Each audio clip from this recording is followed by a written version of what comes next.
Hi friends, kumusta po kayo?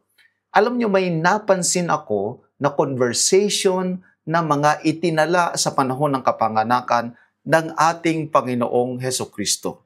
Ibabahagi ko po ito sa inyo sa pag-asang baka makatulong upang kayo ay huwag matakot. Sa panahon ng paglilingkod nitong si Sekaraya na siyang tatay ni John the Baptist, nang dumating ang pabalita sa kanya ng anghel upang ibahagi na siya at ang kanyang asawa na si Elizabeth ay magkakaroon ng anak, ito po ang naging conversation sa aklat po ng Luke chapter 1 verse 13. But the angel said to him, "Do not be afraid, Zacharias, for your prayer is heard, and your wife Elizabeth will bear you a son, and you shall call his name John." Ordinaryong araw lamang ito sana para kay Sakaraya. Siya ay naglilingkod doon sa templo, ngunit hindi niya inaasahan na sa panahon ng kanyang pagtatrabaho, sa panahon ng kanyang gawain, ay magpapakita sa kanyang anghel at magbibigay sa kanya ng mabuting balita.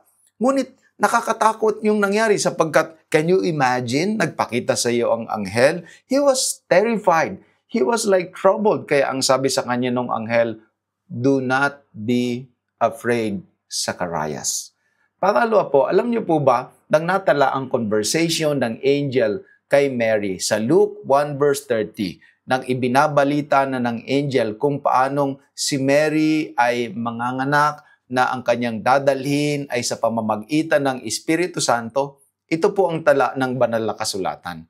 Then the angel said to her, "Do not be afraid, Mary, for you have found favor with God." Ang pabalita ng anghel dito kay Maria ay naghatid sa kanya ng pag-aalala at pagkatakot.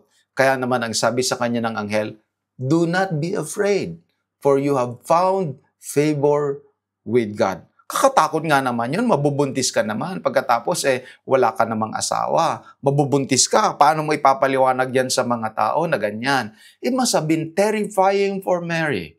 And the angel has to assure her, "Do not be afraid." Alam niyo po, nang napakita din ang angel kay Joseph sa kanyang panaginip, ito naman po ay naitala sa Matthew chapter 1 verse 20. Ito po ang sabi ng Bible, "An angel appeared to him in a dream saying, Joseph, son of David, do not be afraid to take Mary, your wife, for that which is conceived in her is of the Holy Spirit." Napansin niyo po ba na pare-parehas ang mensahe sa kanila? Kay Sakaraya, huwag kang matakot. Kay Maria, huwag kang matakot. Kay Jose, huwag kang matakot. At isa pa po, nang gabing ipanganak ang ating Panginoong Hesukristo, nang napakita ang anghel doon sa mga nagpapastol ng tupa sa gitna ng kaparangan. Ito po ang sabi sa kanila ng anghel sa Luke chapter 2 verse 10. Then the angel said to them, "Do not be afraid, for behold, I bring you good news of great joy, which will be to all people." Natural nga naman, payapa at tahimik ang gabi na yun. Biglang pinunit ng kadiliman na ang pagdating ng kaliwanagan ng presensya ng anghel na nagbalita doon sa mga nagpapastol. Marahil sila ay nasindak at nagulantang din.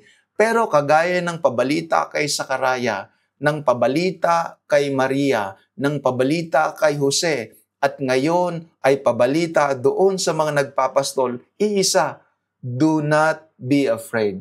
Now come to think about it, mga minamahal.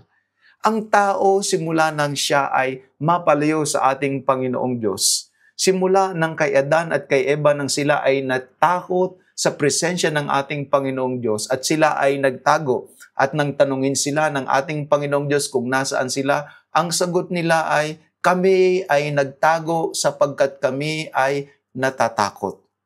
Ang tao ay natatakot sa Diyos at ang kapanganakan ng ating Panginoong Hesukristo, Diyos na nagkatawang tao, ay isang matibay na pagbibigay sa atin ng pag-asa, pagbibigay sa atin ng katiyakang hindi tayo dapat matakot sa Kanya. Hindi tayo dapat matakot sapagkat Siya yung magliligtas sa atin. Hindi tayo dapat matakot sapagkat ang sabi sa Matthew 1, ang Kanyang pangalan ay Emmanuel, God with us, ang Diyos ay sumasa atin. Hindi tayo dapat matakot sapagkat Siya ay ating kaibigan. Siya ay malapit sa atin. Siya ay nagmamalasakit sa atin. Hindi tayo dapat matakot sapagkat kasama natin Siya.